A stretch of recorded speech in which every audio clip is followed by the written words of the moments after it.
Liesel, you actually found the chicken in your water bowl. I had to point it out, but hey, it works. Oh, the root of the problem.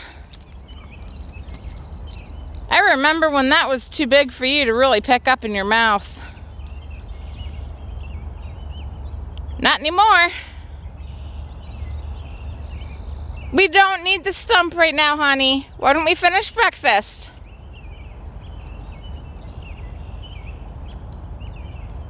Okay, maybe not.